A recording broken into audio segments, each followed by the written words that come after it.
Hi there, welcome back to my channel. Today we're going to be talking about our IVF update, and the plan is to let you guys know a little bit about what's going on and why it took me a little while to get this update up, but then also to let you know what our transfer date is, what our protocol is. We're going to discuss the embryo quality that we have for our 13 beautiful embryos that we have frozen. And then we're also going to let you know when our beta test will be, when it's scheduled for, if everything goes as planned. So there's a lot to talk about.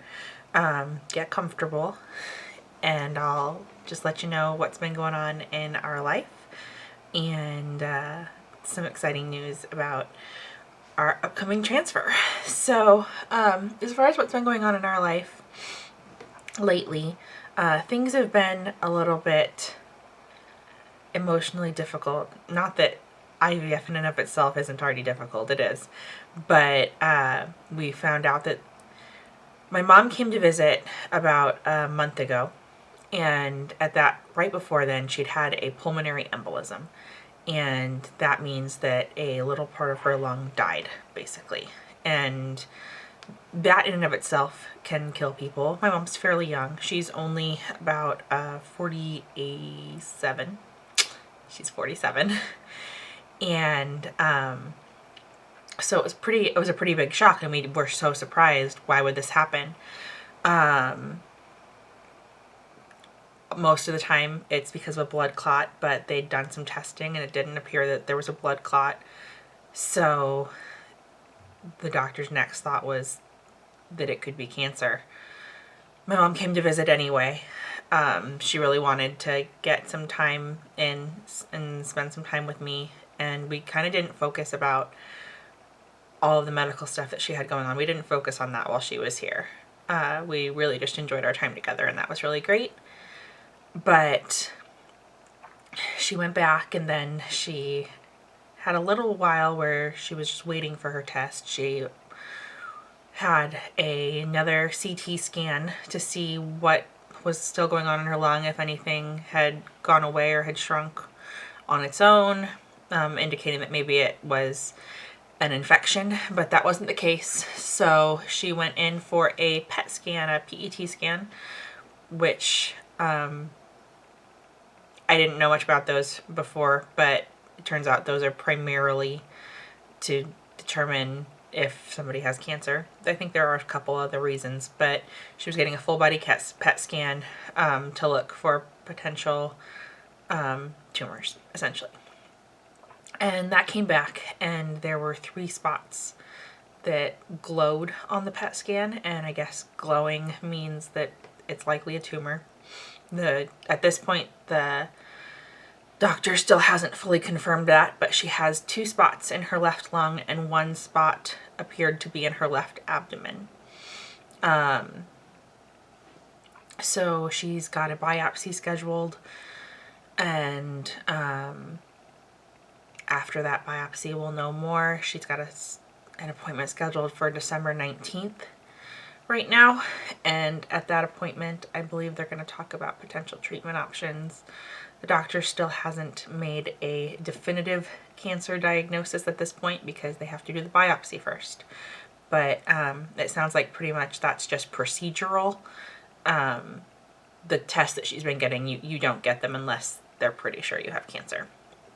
So it's been a really emotionally difficult time. My mom and I are very close, and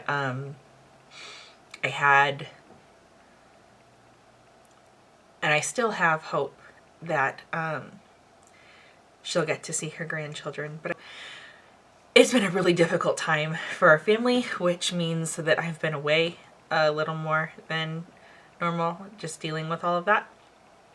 Even though she's far away, it's a lot to emotionally handle. So we initially weren't going to tell everybody our IVF plans. We'd planned to keep it a secret because we had wanted to be able to surprise everybody. But when we got this news about my mom and how things things changed pretty quickly, and I thought that maybe sharing the dates of our FET, our frozen transfer, would bring a little hope into this otherwise kind of dark time. And so that's why we've decided we let our family know what the transfer date's going to be. We let them know all of the information. It makes it so that I can have a little more support along the way, because I'm already in an emotionally fragile state just from knowing all this about my mom's health, and then in addition to that, doing the IVF stuff. So it means that I can have a little bit more support from them, so I can stay strong for my mom, which I've been trying to do. And so that's why everything changed, and that's why we're telling everyone all of the information now. So I guess the next step is I can let you know all of the stages and quality of the embryos that we have. We have 13 embryos. That was way more than we expected. Typically, there is roughly a 20 to 50%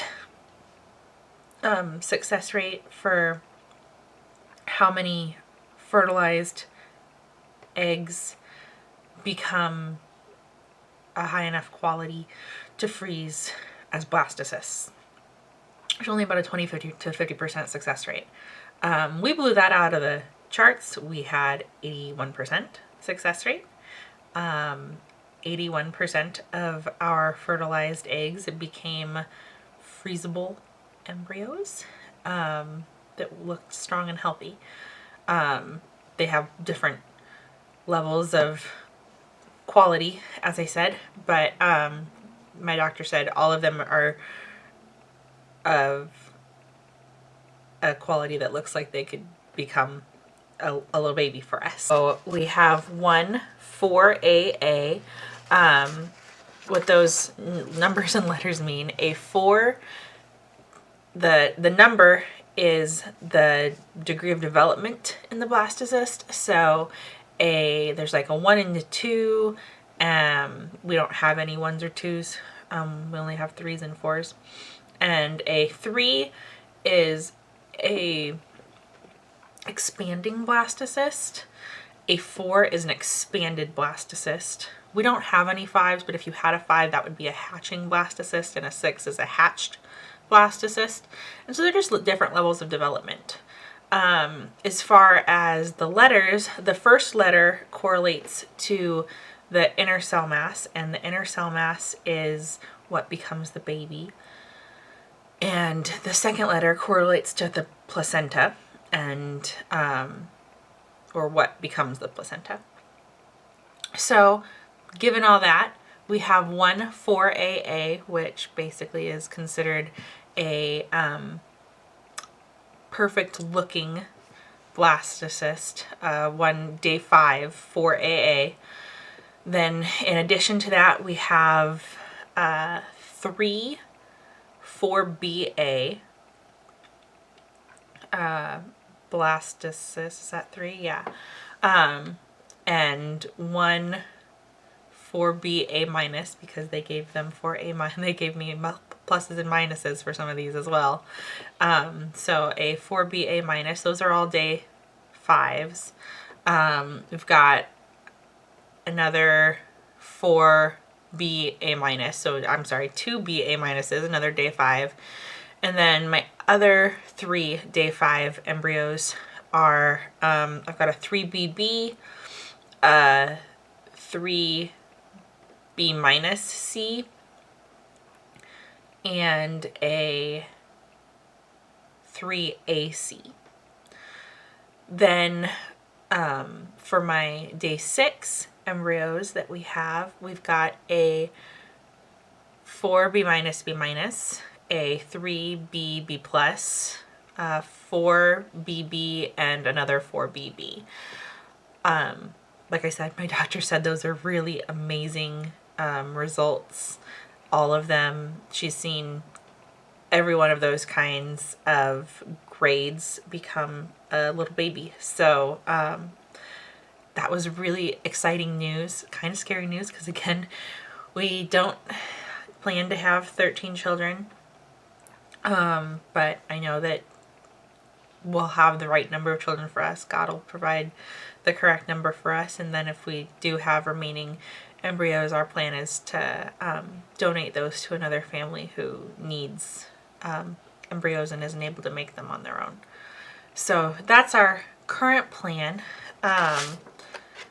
We've started medications, so I was going to show you what we're doing for meds. I've got my protocol. We started estrogen, which that's this guy right here. I don't know. There you go. Estradiol valerate injection.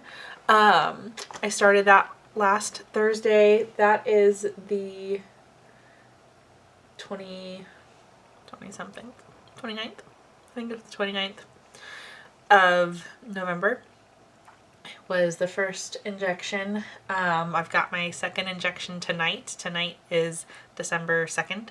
So super excited to, well, I mean, you're not excited for shots, but excited that we've still got that process going. I'm doing my estrogen injections every third day. So we do an injection, I get a 2-day break, and then we do another injection. My husband is a complete champ. He did such an amazing job at doing the injections. I've got the circles drawn on my back so that we make sure, and I update them every day so that they stay nice and clear. But he did such an amazing job at doing the injection. I barely felt it at all. I was expecting way more pain. I've heard that the progesterone ones will get pretty painful though, so trying to stay positive. But we do injection every third day. I've got a blood test on Tuesday. That's the 4th. And at that blood test, they'll decide if we need to up the estrogen or if we're good and can keep doing the amount that we've been doing. As far as the amount that we've been doing, it's been 0.2 milliliters, which is 4 milligrams, I believe, or micrograms. I don't know if it's in milligrams or micrograms. But 4 units, 0.2 milliliters, basically, of the estradiol valerate is what we've been doing. And then if everything looks good, then we'll just keep doing that. If I need to make it higher, then she'll raise it. But then on the 10th of December, we have an ultrasound. Oh, we have a guest here. One of the dogs that's coming to stay with us, to visit with us, just found its way up into the bedroom. But yeah, so I've got my baseline, not baseline. I had my baseline ultrasound in November on the 27th. Like I said, like I was saying, I've got an ultrasound on the 10th, and on the 10th we'll be learning if my lining looks good. If my lining looks good, then everything will be a go for the transfer day that we have figured out works for us. I will start my progesterone shots on the 12th if everything looks good on the 10th. And so that'll be great. This is what the progesterone looks like. There we go. This is the progesterone. I've got a couple of those because hopefully we'll be on that for a long time. The estrogen is given in this guy right here. It's a smaller, I don't know, there we go. You can see it goes on, we only do it up to the 0.2. You draw it up with this crazy 18 gauge needle. And then you inject it with this much smaller 23 gauge needle. See if I, there we go. 23 gauge needle.